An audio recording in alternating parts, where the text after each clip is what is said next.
Inside this room, all of my dreams become realities, and some of my realities become dreams. What in the wide, wide world of sports is going on here? Alive! It's alive! It's alive! You are listening to The Wilder Ride, getting wilder by the minute. Here are your hosts, Alan Sanders and Walt Murray.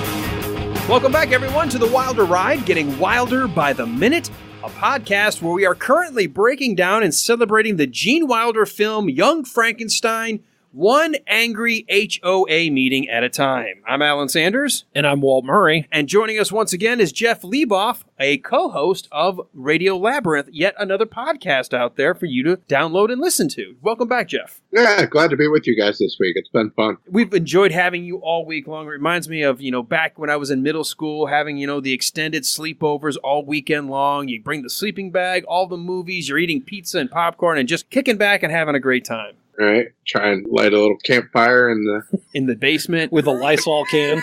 With a Lysol can before going out and burning down the yard. All the cool things boys do. Much fun was had by everyone. Yes, exactly. Normally I get tagged with the village idiot, right? Yeah, I've been there. Oh, look, here comes the village idiot. What's he going to try next? Yeah, well, there are still teachers at my high school that are like, oh, the Murrays. Yes. Walt Murray? Murray. I remember the Murrays. That's awesome. Well, let's get at it. It's the end of the week here. You've been with us all week long, and we need to tie a knot on this one because we continue our scene as we move in from minute 89 into 90 today. We are at minute 90 of Young Frankenstein. And when we last left, there was an angry mob with torches and implements of destruction and shotguns and rifles and things like that all raised in the air. So we begin this minute with the doors opening and Inspector Kemp yelling, "Halt! A riot is an ugly thing." And we will end with Elizabeth saying, "Darling, you mustn't worry." So there must be something going on here that's got Kemp all fired up and Elizabeth trying to tell someone, don't worry about it. So let's start off right at the very beginning. The very last time we heard this line, Walt, and I think it's the first line Inspector Kemp even said, is he says, "A riot is an ugly thing." And the last time he actually said, you need to be very careful before, we do this, before bloodshed. Yeah, I think he's come to grips with the fact that he may be okay with that now. So I asked this at the end of yesterday's minute. I gave you guys some homework. I wanted you to think about this. If we're following the timeline in the movie we're seeing before us, it's nighttime when the monster is in the bottom of the prison. It's nighttime when Elizabeth arrives. We go back to the prison at nighttime. We're assuming the same night when he breaks his bonds. And we dissolve to the town hall where everyone, or the outside the town hall, I guess it's in the town square now, where everyone's ready to go burn someone's house to the ground, string somebody up. They're ready. This is the angry mob. This is the lynch mob. They are out for blood. So what caused them to go nuts when the monster only just broke his chains? I think the mob's been gathering since the creature was captured, so they've probably been out there for a while. Oh, that's a good way to look at it. Maybe they were going over to the prison. But they don't, see, that's the problem when you know what's coming. Well, I have to agree with Jeff. I think they've been gathering, and I think that once they found out that the jailer was killed, that really kind of threw them into the frenzy that they're in now. But I think that they were already... How do they know the jailer was killed? Hey, this is Transylvania. Word spreads fast. But they didn't have cameras inside the cell. Well, I assume he didn't tweet out. Frankenstein's monster didn't put on Instagram, well, look what I just did. Remember from the earlier scene, though, the mob was yelling through the window. Right. So I would assume they could at least, somebody was probably looking in when all that happened. Did somebody watch him kill the guard? I would assume so. But didn't say a word? Didn't come to the rescue? Well, there's probably Well, they couldn't come to the rescue because that was through steel bars. Right, but you could still come back into the jail. Oh, yeah, but it happened so fast. Yeah. And the monster's now on a rampage, too. He tore through his chains. Nobody's going to come in and fight that guy. Well, that's true.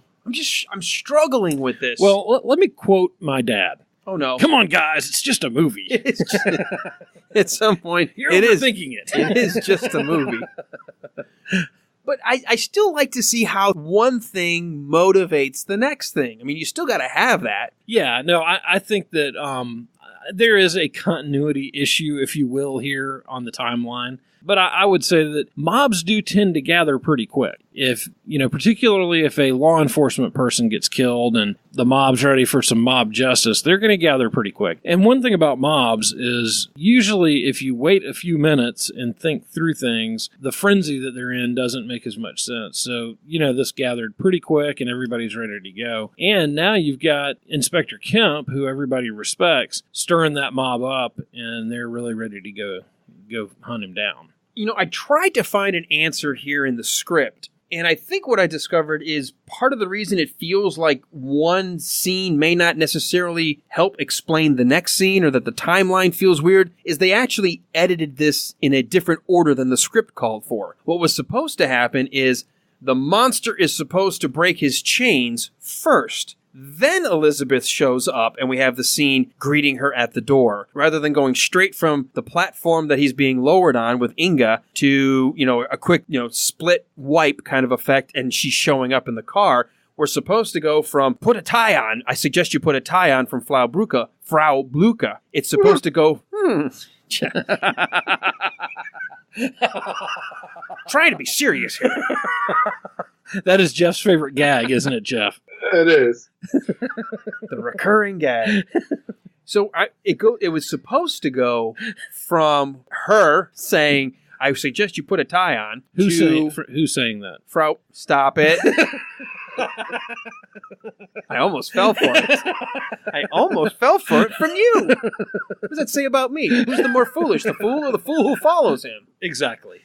So it's supposed to go from that moment to, I guess, give them time to get changed, to the guard torturing the monster. Mm-hmm. Then the monster breaks loose. It comes back. It's later in the evening. Freddy and Inga and Igor meet Elizabeth. Then it's supposed to go to upstairs saying, loose, he's loose, as if we're supposed to now just understand he's loose. And then it comes to the town hall. It's like it's all shuffled around differently in the movie versus the script. And it doesn't work for me because the way the movie puts it all in order, it makes it feel like it's all happening the same night. So how did this crowd find out that the guard's been killed and the monster's on the loose? Because Freddy's about to say at the end of this minute, loose, he's on the loose. They don't have, the emergency speakers to let the town know here comes a tornado, or in this case in Transylvania, they have that annual weekly test of their sirens, and they're like, monster, had an actual monster been on the loose, we would have told you where to tune in for more detail. Well, it may be like when the Pope dies and they have the black smoke come out of the top of the building. That's not how it works. In Transylvania, or whatever it is, the smoke comes out of the deal and lets you know when they vote on the Pope. And they see, I'm not Catholic. I don't know these things. I just know that there's white smoke involved. Comes out when they've decided on a new pope. Okay, so maybe it's green smoke in Transylvania when there's a monster on the loose. Jeff, help us out. There's definitely some sort of supernatural thing going on that's alerting the townspeople. Maybe that's it. Maybe Transylvania. You know what they're saying? We haven't had a good lightning clap or thunder in a while. Something's wrong. Something's wrong. My indoor lighting's not working. The outdoor lighting's not working. I suggest we gather our friends and neighbors because the last time this happened... that's not a good sign. The last time all the hit the fan. That's right. The fit hit the shan. It's got to be. At some point, that's the thing. When you break a movie down a minute at a time, you find some of these errors. I had no problem with the fact, because in my mind, I'm like, oh my God, he's loose. Of course they're going to call for the town hall meeting, but... Right. Yeah, I guess it kind of loosely works for me, so I just kind of haven't really gotten into the timeline that much, because I know that if you dig too deep on this, the timeline doesn't work. I'm going to go with Jeff. There's some sort of supernatural phenomenon that just everyone knows. I'm going with Pope Smoke. Pope Smoke. They're following the lead of the Catholic Church, and they just have monster smoke that lets everybody know there's a problem. Beware, there's a problem. We got a monster on the rampage. What was it? Heidi Helga's dad? with all this monster business. That's right. Everybody knows. Everybody knows there's monster business going on. There was monster smoke. Him and his drunk Schwarzenegger uncle. Oh my goodness. Jeff's thinking like, what the hell are you guys talking What have about? I gotten into here? Maybe Ken Mars has some sort of hand attachment that he uses to light off some flares or something in the town if some emergency situation arises. If that is true, I feel like we've been robbed because I want to see that. You know, that would have been, I would have paid for that scene to be in there.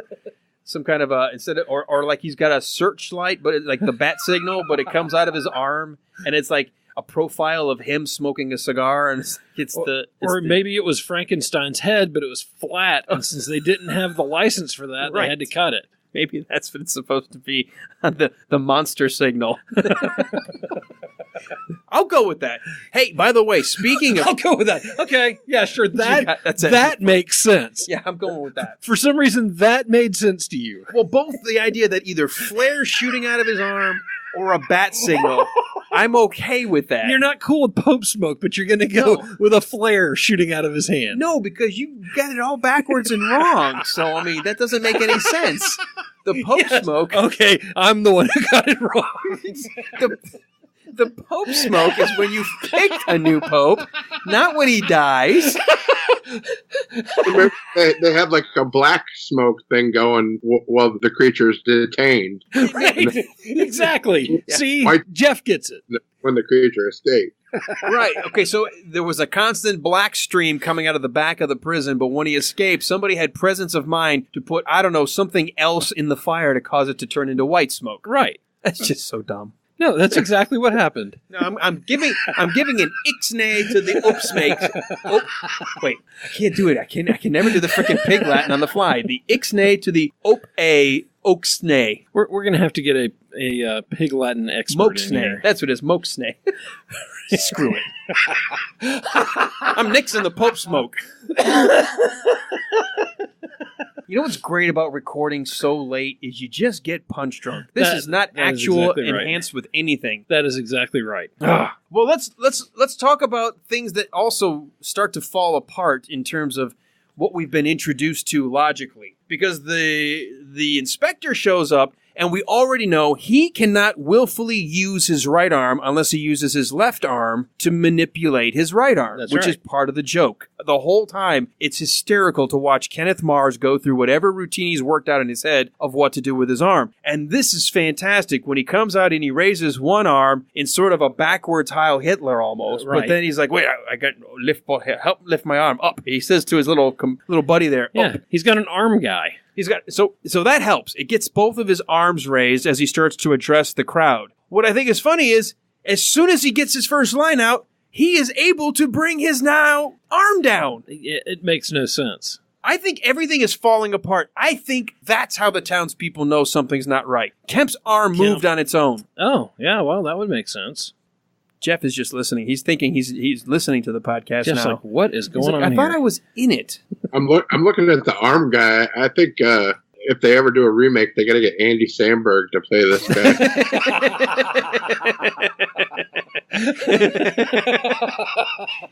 He does look like him, doesn't he? Well, this is like, and his little assistant there, it's like the reverse of Jay and Silent Bob, only he's Silent Bob here. He's the one, he's not saying anything. He's just there to always be next to him. Because remember, he was in the movie theater, the back of the theater, the same guy right next to Kemp, trying to help move his arm out of his face. That's right. Yeah, so he really does have an arm guy that goes around with him. He's his right-hand man. Oh.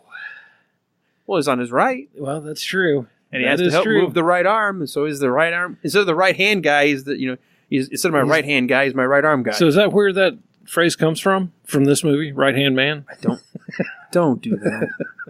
Don't. I gotta look some shit up now. I'm assuming it did not. Where did right-hand man come from? Right-hand man is a military reference to a commander on the right, but it is predated by the use of right hand, a chief assistant of indispensable helper that came from the Oxford English Dictionary, or the superiority of the right hand, which is culturally what everyone goes to. You're supposed to be right-handed. So there you go, Walt. You're welcome. So he is literally the right-hand man. He really is his right-hand man. Why does he wear a cape? I don't know. It's some kind of a French military call out all of a sudden, because he's wearing this. He looks like he's almost like somebody who worked like Jacques Cousteau or something over here. Yeah. Well, and I'm kind of fascinated by the fact that he has this just serene look through the whole scene, with all, the mob's going crazy. He's got a lunatic for a boss who is going nuts, and he's just got this kind of peaceful look, like it's just another day at the office. I'm going to let Jeff say something now. I think his lederhosen were probably at the dry cleaner. Yeah, he couldn't fit in the crowd, so he actually had to be in his dress uniform. You notice when Inspector Mars says, "It's high time we had one," and he lifts his left arm, the right-hand man sort of does a half-ass version of it with his right hand. He just kind of lifts like a half, whatever. Okay, I'm Sure. good with it. Everyone raise your hand. Not a problem. Or is he signaling to the applause, like the guy that runs the applause light for the crowd? Everyone should be cheering now. Yeah, go nuts, people. Well, it's an interesting line, too, and it's a great line, that a riot is an ugly thing, but I think it's about time that we have one. I think it's high time we had one. So that's awesome. And, of course, nobody understands him. So, well, they understand that because they all get crazy because they've been indicated by the right-hand man to applaud. Inspector Kemp's right arm magically came down all on its own. Nobody notices that. But here's something that was left out of this scene, or maybe it was filmed and maybe just trimmed. Inspector Kemp, after he gets the crowd when he says, "I think it's just about time we had one," and they all go crazy, his next line is supposed to be, "But the law must prevail." Maybe I can do it like, "But the law must prevail. We shall go to the castle. We shall confront Dr. Frankenstein with the facts. And if indeed he is harboring the monster, as heaven is my witness, he will curse the day he was born of Frankenstein." What? He will curse the day that he was born of Frankenstein. Oh. So That was almost some authentic prairie gibberish there.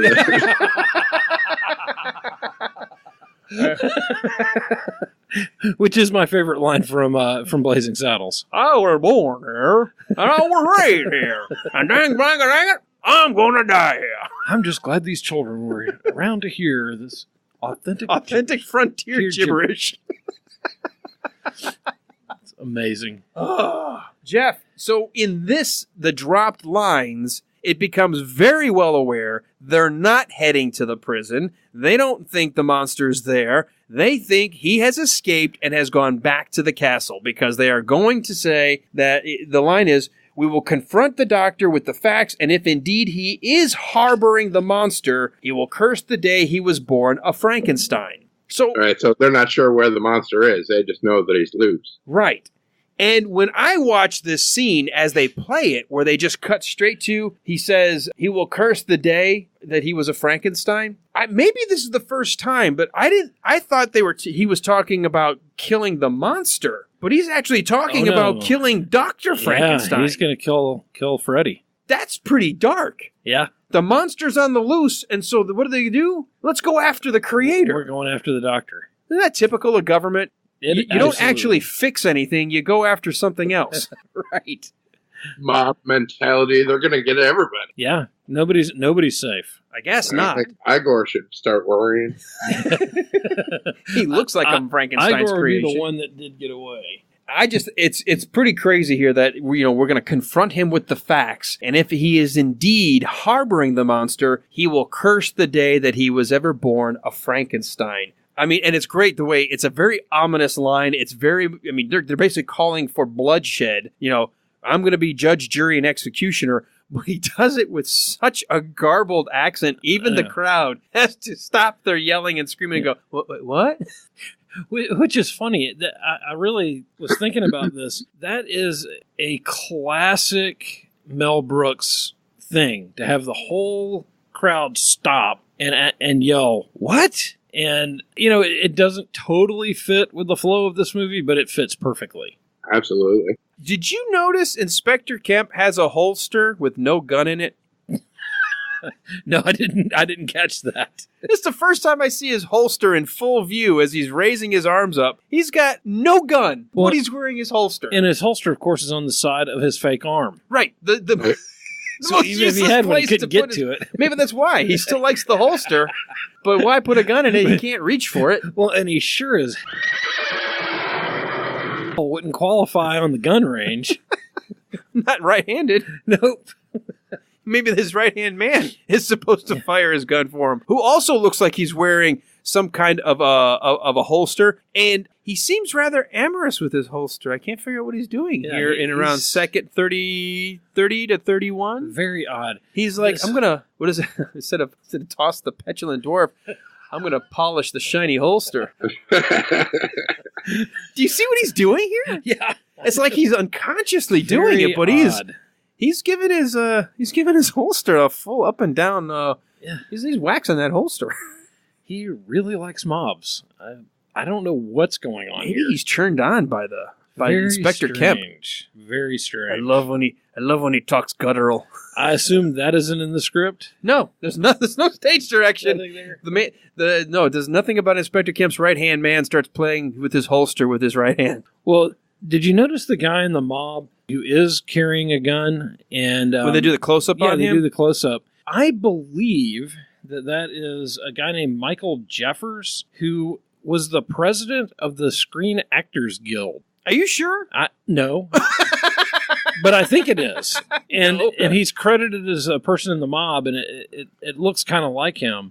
But I think that's who it is, and he has, a gazillion credits. But he actually organized a strike of the Screen Actors Guild during World War II over some crazy, weird pay thing for extras. Extras weren't getting paid or weren't getting opportunities or something, and he's the guy who organized that strike in 1942. Wow! So like I said, I'm not 100% sure. It's hard to tell from the pictures, but I think that's who that is. Well, that's kind of neat. A little cameo appearance in there. He's an extra, and he's standing up for extras, but crazy that a guy in the mob would be the president of the Screen Actors Guild. That is cool. They even give him the little line about kill the Frankenstein or kill the monster, and he's got the gun up. And like I said, I'm not 100% sure, but I think that's it's a good story. You know what? I'm going to go with it. Yeah, let's go with that.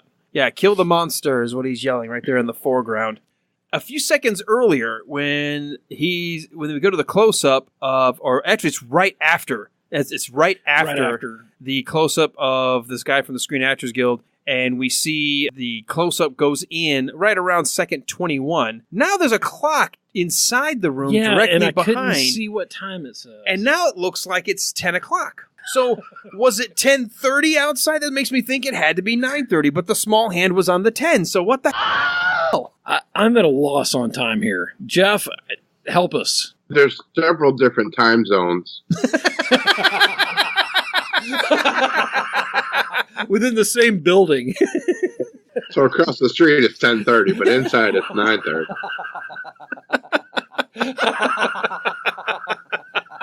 Transylvania has 14 time zones.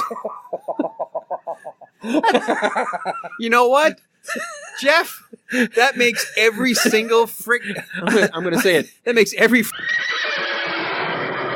time problem we've had go away. I think that just solved it. You've solved every bit of problem with what's been seen when and how people know things immediately. It's because they walked into a different time zone and they got caught up on the information from the other time zone. That's exactly right. That is brilliant. It's not the show we thought it was. I got to tell you a story about a really dumb person who used to work here at the radio station.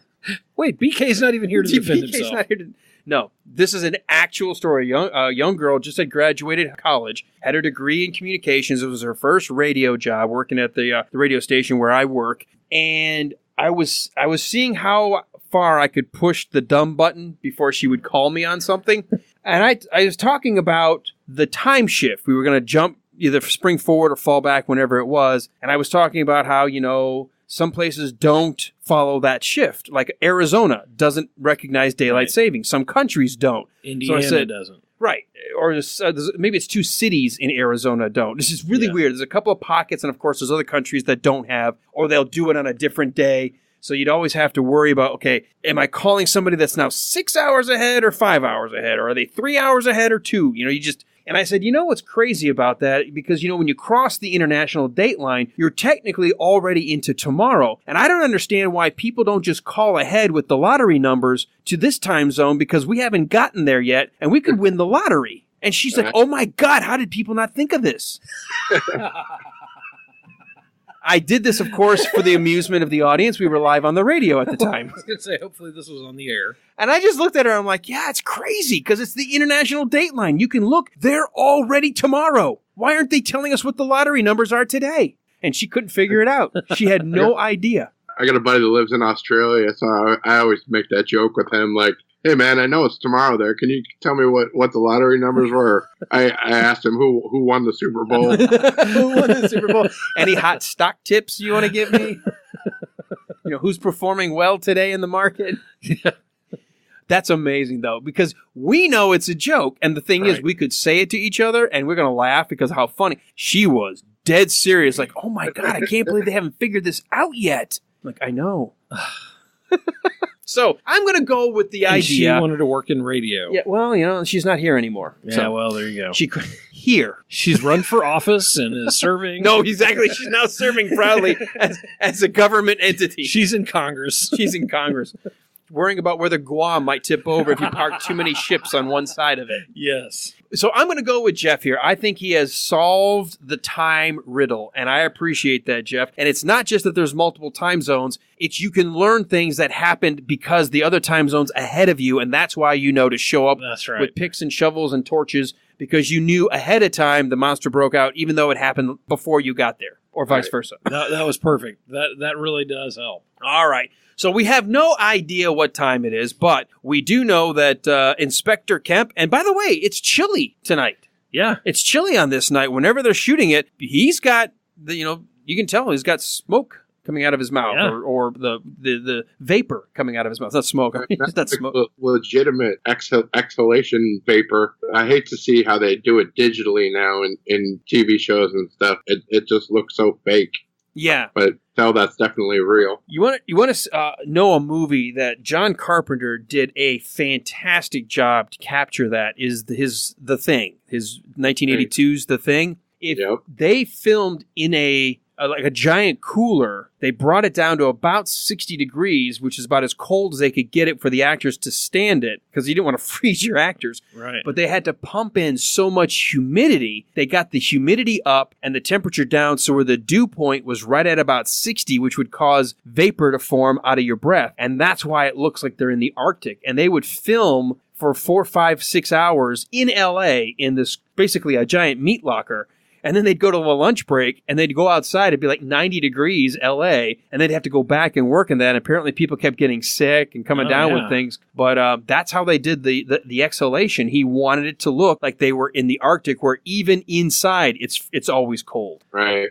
I thought that was a great technique to be able to do that. You just get the humidity up, you drop the temperature just enough. And the guys are wearing pretty much jackets all the time anyway. I mean, it is so much better. And this goes to Jeff's point. I hate when they digitally try to create it. It looks so much better when it's real. Right. Yeah, and I'm finding I have a lot of pet peeves like that. I think we've talked previously about people with empty cups that they're supposed to be drinking out of and things like that. So it is great to see a natural effect like that. Let's talk a minute for this Mel Brooks gag that I think we all love. That after Kenneth Mars just completely slaughters the pronunciation on "he will curse the day he was born a Frankenstein." Everybody that's all up in a lather, they actually all stop for a moment and they all kind of almost simultaneously lean in to go, what?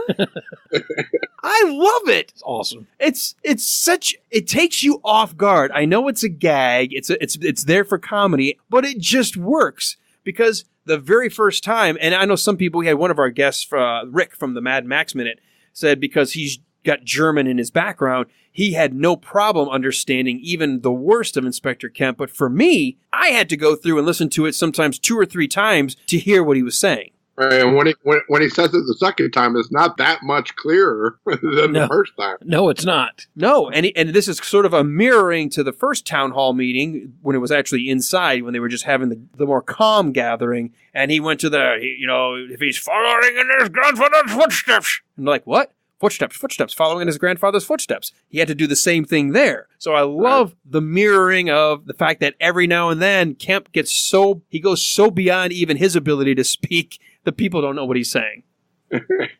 Yeah, I also like the fact that the mob is mirroring what the audience in the movie theater is doing too, because I'm sure everybody's like, I guarantee you're right. Everyone is what did he just say? I can imagine people sitting next to each other. What did you hear what he said? Yeah, and then thanks to the mob, you get to understand it. He gets to repeat himself. And you're right, Jeff, he doesn't necessarily do it quite as guttural, but it's still a little bit hard to understand. But he at least acknowledges, okay, I'll try my best to enunciate it better. Yeah. When he does enunciate and he gets it out there to everybody, his arm is up again. How did his arm get up? Well, I'm assuming that his arm guy. Oh, wait, his arm guy does do it. It's just so quick. I just missed it. Yeah, but he just throws his arm up. Yeah.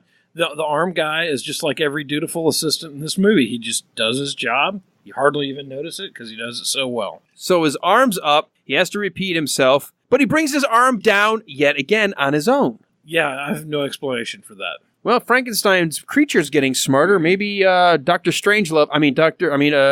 Kemp's arm's getting smarter. Yeah, maybe he's got a little switch he can throw. The Union has, mechanized the equipment in the lab. Maybe that's what it is. The same people mechanized the arm. The same people that helped put the lift in for Frankenstein's castle gave him an upgrade. Very well could be. We start to end this little particular moment of the mob scene with Kemp basically ushering everybody on. We cut to a reverse angle, and now he's walking through the crowd, and the crowd sort of separates. Did you notice his right-hand man comes up next to him, but his arm is already pointing straight out, like trying to part the crowd. It's down by his side when he's walking, and all of a sudden, his arm extends all by itself out halfway, just as his right-hand man comes and puts his hand on Kemp's shoulder. And did you also notice that Kemp goes one direction, the right-hand man goes the other direction, and the mob splits and goes with each one of them? Yeah. Jeff, why does that? If they're all going to the same place, what's going on here?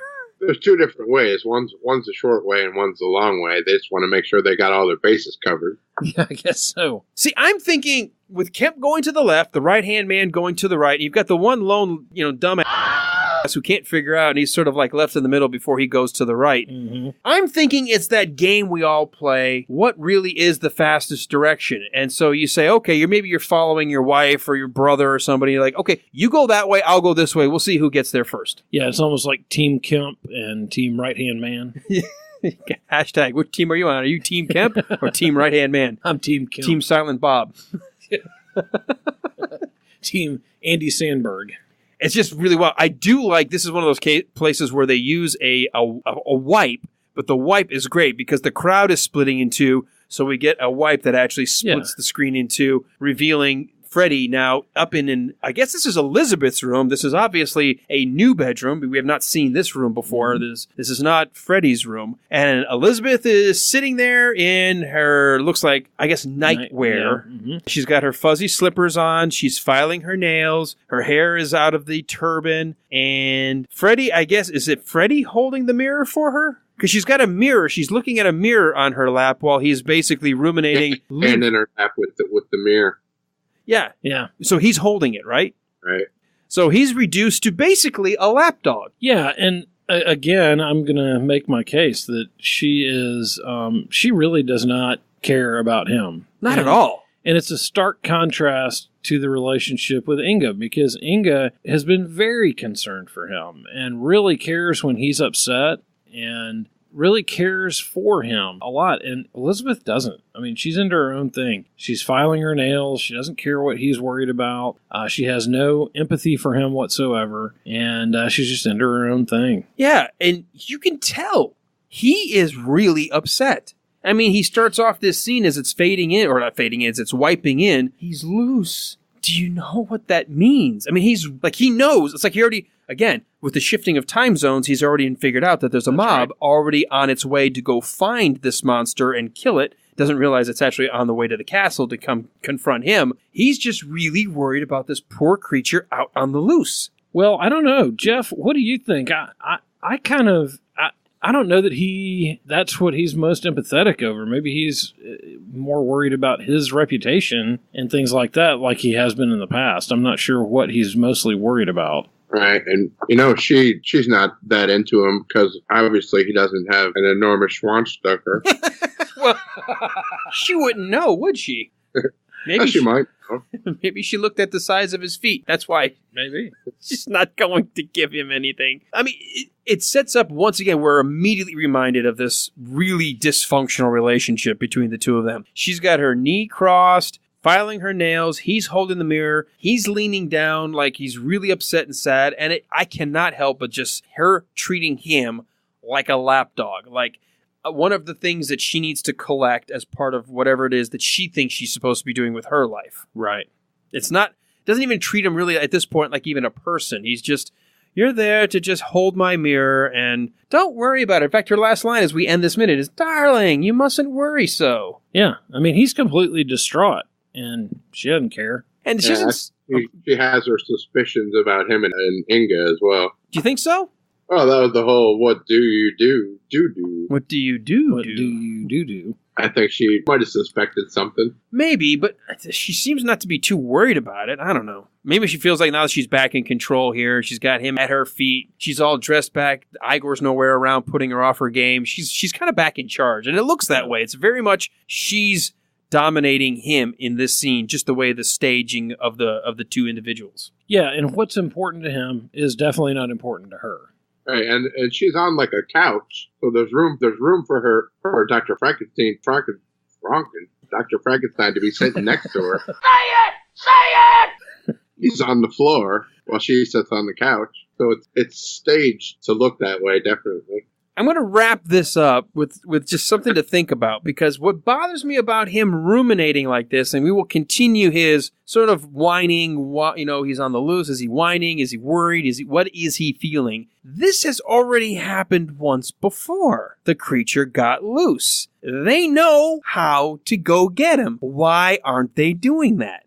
Well, part of it is probably because he knows that the town's all stirred up now. And if he got the news that he's on the loose, he probably also got the news that he has killed the guard. So, but don't you think, I mean, doesn't that put more urgency to put on, I would think so. The Frisco Kid beard again and the hillbilly cool hat, the hillbilly hat you loved. I mean, shouldn't it be the time for him to actually get out there quicker, find that netting? Well, I honestly think he should be wearing the hillbilly hat all the time because it's awesome. You love the hillbilly hat. But yes, I agree with you 100%. Like, they should be on their horse and be out there finding this monster. What's crazy is at some point they'll realize they can use music. I just don't understand why he isn't doing it now. Like, why isn't there some urgency if you really are worried about him on the loose and there's an angry mob because you got the note from the other time zone, then why are you not doing something? Is it because he is so relegated to lapdog now that he's incapable of doing anything? Well, and I would also think, and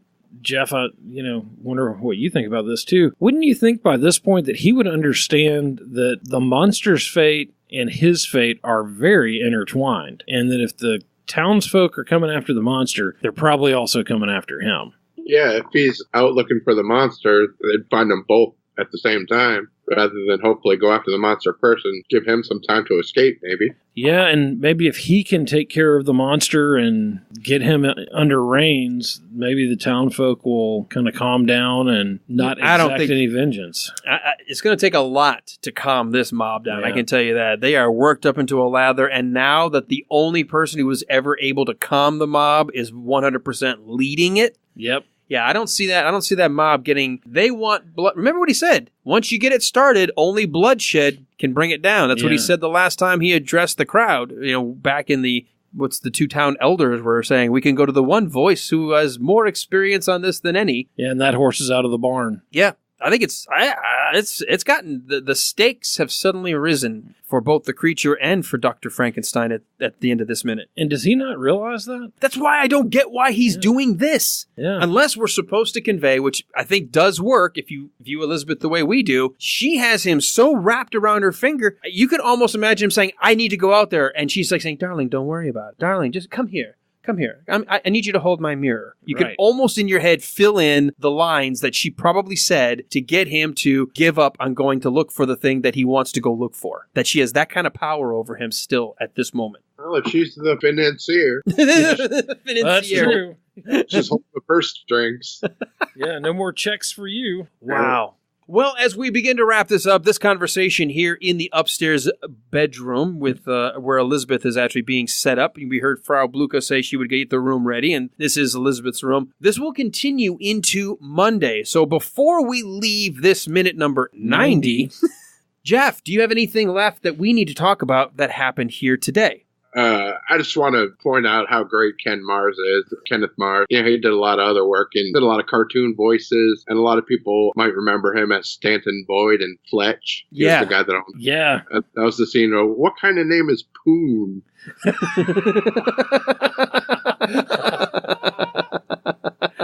I still, to this day, that is one of my... I want to say it's one of my favorite comedies, but there are so many great lines out of Fletch that I just repeat and catch my attention all the time. Yeah, Fletch is a great movie. And the books are great also, if you've ever... I've never read the Fletch books, no. But the source material. Gregory MacDonald was the author, and I think there's maybe 10 Fletch books or 11, and they're all fantastic. Oh, And wow. it's such rich source material. They should mine that for a franchise of movies, but they haven't ever been able to do it after Fletch 2 bombed so hard. Right. You know, I will tell you this. I've never been a huge Chevy Chase fan. He runs hot or cold for me, but I loved him as Fletch. I thought he was tailor-made to play that character. He's sort of like how Eddie Murphy was perfect for Beverly Hills Cop. Like that was perfect casting. He is the perfect guy to be in Beverly Hills Cop. I thought Chevy Chase was the perfect guy to play Fletch. The way he did it, I'm like, why isn't he doing more movies like this? Instead of being the complete retarded dumbass from, trying to capture a fire in a bottle every time with the whole vacation movies, why not do more movies like this? I loved Fletch. Yeah, I even love Fletch too, and I hate Televangelists so much. I thought that was a great movie and a great commentary on how evil those scumbags are. Oh, absolutely. So. Well, I'm glad you brought that up, Jeff, because I didn't realize how many books there were. I knew it had been based on a book or a novel. I had something, as you said, that triggered a memory back from when Fletch first came out, and I didn't realize that they had that many books. But that'd be a series I wouldn't mind seeing them, bring back to life if you could find somebody to play that role. Yeah, absolutely. And in the books, he's a little different than Chevy Chase. He's supposed to be like a really, really incredibly handsome blonde man who's super smart. So I don't know. They could find somebody. They were batting around Ryan Reynolds for a while. Well, I'm available. Well, wait a minute. I can think of 4 things wrong with that description when applied to you. Super handsome blonde. Yeah. Well, okay. 1, blonde. White is not blonde. White and bald. 20 years ago. Well, I think my favorite line from that movie is when he's out interviewing the parents of of his nemesis in the movie, and he sits down with them and he goes, I assume you and your wife are still living, and he's sitting there interviewing both of them. And they're like, excuse me, what is this all about? Oh, no. His best line in that movie is when the hot chick comes to the door in just a towel and he goes, hey, I'm sorry, I just hit a water buffalo. Can I borrow a towel? I hit a water buffalo. Can I borrow a towel? And then he has to climb out the window because the guy who he charged all the food to is about to break the door down. Okay, we've completely gone from Young Frankenstein to Fletch, and all because of Jeff. or the scene. Stop it. Thanks, Jeff. Because Kenneth Mars was in Fletch. That's so. why. I know. There was a legitimate reason why we spun off the rails once again. There's another, maybe one we can do a bonus at some point in time. Love your body, Larry. Jeff, I've had such a great time. I know we both have had you and Tim earlier this week, and then you carried on through the end of the week, and we really appreciate you being there and giving up some of your time to be on this podcast. You guys have a podcast of your own where you guys actually have a pretty good bit of humor as well. It's more adult humor. It's not a clean, so be careful if you are with the kiddies in the car. But if you like seeing the commentary on things going on in and around us once a week, you guys have a show called Radio Labyrinth. Where can you get it? Right. You can get it on all your podcatchers and iTunes, and give us a like and a subscribe. And if you wanted to write us a review, that'd be awesome. Radio Labyrinth, and we're on Facebook also, and Twitter. I think our Twitter is radio_Labyrinth. Excellent. And you guys, I'm serious. It's very, very funny, and there's always a madcap cast of characters. I don't know how you guys balance it all. It's great having all those different voices and impressions and commentary, and it's just, and then the knowledge that you guys bring. It's just a really cool show. So I really encourage everyone out there, download or subscribe to Radio Labyrinth. Yeah, and that has become one of the podcasts that I try to catch every week. Walt, where can people go to catch our podcast? Not just every week, but daily if they want. Every day. You can every weekday anyway. Every weekday. Yeah, and we then do on get the weekends weekend you can off. catch up or re-listen to your favorite episodes. But you can catch us on iTunes, probably the best place to listen. We're also on Stitcher and iHeartRadio and all the other catcher locations. And if you do like what you're hearing, we really would appreciate it if you would take the time to give us a 5-star rating and to give us a quick review, just so other people can find us easily. Also, jump on over to www.facebook.com/thewilderride and join our listeners group there and spend some time chatting with us. And Jeff, y'all have a Facebook page and listeners group there too, right? Right, we do have the Radio Labyrinth Radio Shack. That's our listener group that was created by one of the fans of the show, and we all try and go in there and post when our new episodes are up and keep up with all the memes and whatnot that people post in there. Yeah, it's a pretty active group. Awesome. Well, we appreciate once again you joining us here on The Wilder Ride. I want to encourage everyone to come back Monday because we're going to continue this conversation of what's happening in the upstairs bedroom. We're actually going to be joined by one of the Indiana Jones Minute guys. Pete Mummert will be our guest, and we'll start off Minute 91 on Monday with Dr. Frankenstein saying, "I suppose you're right." Oh, what a put. And Elizabeth saying, "You're a tough guy." Yes, that's exactly how a tough guy acts. Absolutely. But she will end the scene with, "You're a tough guy." So you want to come back for that continuing conversation right here on The Wilder Ride. A riot is an ugly thing, and it's about time we have one. Don't miss the episode that's going to be coming on Monday. What? Don't miss the episode that's going to be coming on Monday. Oh.